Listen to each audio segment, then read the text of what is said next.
Ultimately, I'm going to Claremont McKenna in Southern California, and I'll be studying economics, and then I'll double major in computer science, most likely at Harvey Mudd.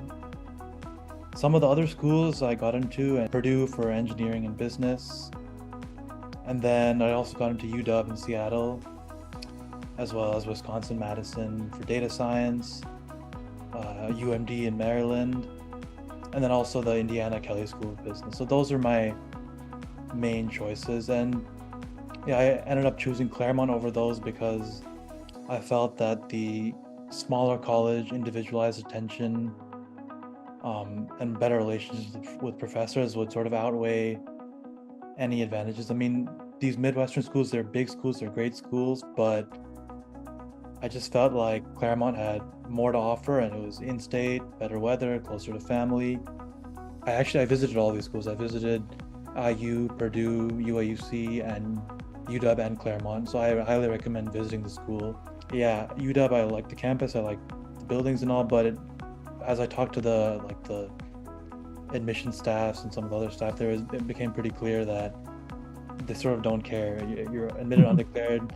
So I went to a private school where like the access to APs is very abundant.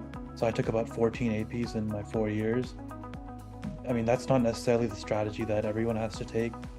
It's good to challenge yourself, but you should also, I would say, prioritize your workload, being balanced, in your GPA, because GPA is really important. You want to get the highest GPA, preferably like a 4.0 GPA, and it's better to take maybe 2-3 less APs and have a higher GPA than to overburden yourself on 1 year and then not have that perfect GPA, because not having the perfect GPA, it doesn't always remove you from consideration, but it definitely puts you in like a lower pool for most of these top schools.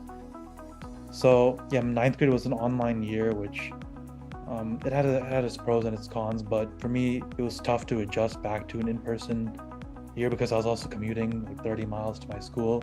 10th grade, I took 4 APs that year, which wasn't actually that high for my school, but it ended up being a pretty big burden for me. So I guess if there was a way for me to reconsider that or somehow do it over, I guess that would be one thing I would do. Make sure you're okay with taking 0 period. If you're not, then just don't. It's not worth it. Get tutoring if you need to. Like, if your teachers are not good for a class, like, don't try to figure it out yourself. That is a mistake I made in physics in 10th grade. I got tutoring later in the year, but I should have gotten tutoring in the beginning. I think that would have helped me throughout the year. Because ultimately, again, you need that GPA. Like, there's no shame in it. Like, funny thing is, I knew some of my friends who, you know, on the surface, they seem like they're such great students, but they're so smart, but they were getting tutoring. Like, everyone needs to get it too, so there's no shame in it. And then, obviously, office hours. You might not want to spend, like, for me, it was like 7:30 a.m. to like 5 p.m., 6 p.m. in my school, so you might not want to do that, but make sure to go to your office hours every time you get. It's good that your teacher knows you're trying, because maybe that'll help them be more lenient, things like that.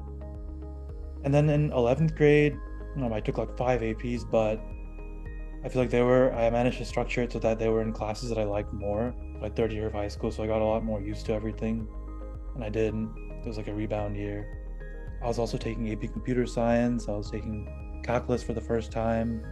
Throughout high school, I always wanted to do like some combination between like business, finance, and computer science. So I joined DECA all 4 years. I mean, I ended up getting a small leadership role in my senior year, but it was a really big club. It was probably one of the biggest in school. And ultimately, even though I like business, I don't think it was a very good club. I mean, like, the competitions, like, it's a very popular club. I'm sure everyone's heard about it. They seem fun. It's almost like an adult conference, and you get to compete for a few days, but you need to be really strategic in picking the right events. The thing is, like, doing DECA, all these extracurriculars, that's another thing. I had less time for debate than I probably wanted to. I had to prioritize what months I could do debate. I couldn't do it throughout the year. Maybe on average 3 tournaments a year, which is not a lot. In the summer, I was brainstorming about personal statement and some of the UC essays, and I felt like I had some good ideas down, but when it actually came to writing it and putting it together, I don't know, it sort of felt like it wasn't clicking, because I think we had been able to read some sample essays. We were like, okay, well, there's a lot way to go to bring my essay to that level.